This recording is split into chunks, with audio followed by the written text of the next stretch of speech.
Jessica, you emancipate yourself from the minimal without an S, the classical minimal.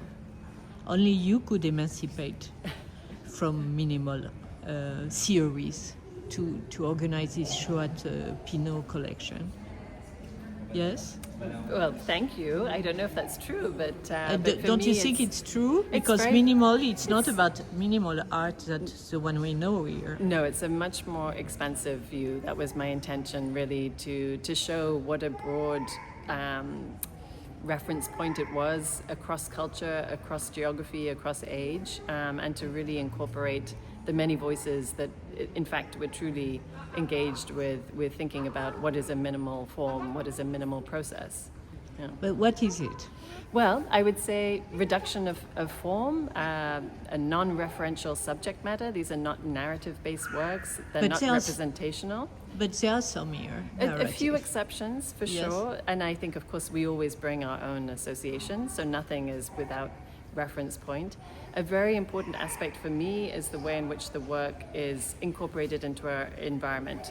The Flavin work here behind me, the light falls into the space, we become part of the artwork, part of the reflection. It's true of so many of the artists in the exhibition that they are engaged with bringing the work into our environment. There's almost a kind of choreographic aspect to the work, which I hope is echoed in the architecture, where we open the windows, brought in light, brought in the sense that the space is as much part of the exhibition as the works themselves. But for example, monoir in art history is not part of minimal movement, right? Capital M minimalism, no.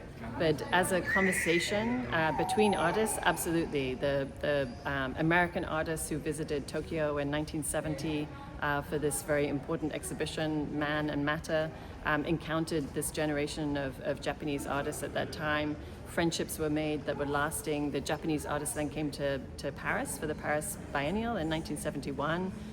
So there's a real conversation between the US, the Asian, the Latin American, the European artists, really looking at each other's work. Of course, different origin points. And Japan, Zen philosophy, the sort of approach that they took is something that I think the American artists would not have understood in a deep way.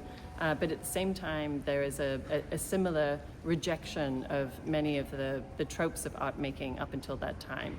So we're not looking at paintings on the wall, we're looking at sculpture on the floor. The painting comes into our space. There's really very little differentiation between painting and sculpture. It's about using materials that are easily available, whether they're industrially fabricated or natural. And is it what you try to do at DIA in Beacon? Absolutely. To open the territories? Exactly, to think about a more expanded view of this time. So we've shown many of the Monoha artists in Beacon as well. There's a big Kishio Suga exhibition right now. And of course, many of the artists who are women who've been excluded from history, and the artists of color who over time were removed from the exhibitions, the galleries. It's important to really go back to these seminal moments and see who was really working at that time, because it's a much broader perspective on the history than the narrow story that we are told so often. And even French artists. Exactly. Like Morelet.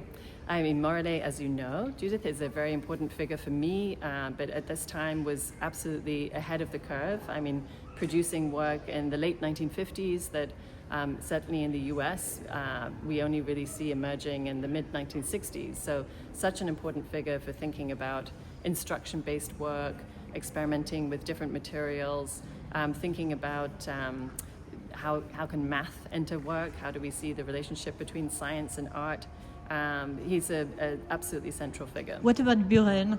Not included here. It was not the right work in Pinot's collection, I must say. I mean, I think an incredibly important artist, but also perhaps more moving towards conceptual art than really engaging with this minimal moment. So the Support Surface artists as well didn't feel quite the same concerns that we see. But what is the gap between minimal and conceptual?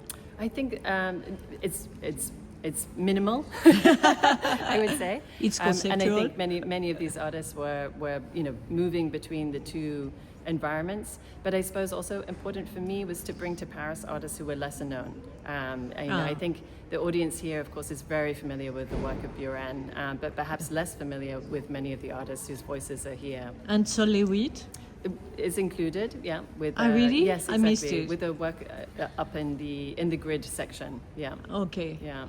Because it's very important. Absolutely, absolutely, yeah. And could you speak about your choice for the rotunda? Meg Webster, an incredible figure who is working with these extremely refined geometric forms, but all formed out of natural materials. Earth mounds, a cone made from salt, pure salt, an extraordinary wall of beeswax, and an incredible enclosure made from twigs, flowers, leaves. Her work, I think, is a sort of fascinating continuation of this investigation of geometric form, but entirely with locally sourced material. So a very different sort of, not quite rejection, but a movement away from using steel, concrete. And she's the second generation. You could say that. I mean, she's 81, so she's not far off many of these artists, but a little bit younger, let's say, than Donald Judd. Yeah. Merci. Merci, Judith.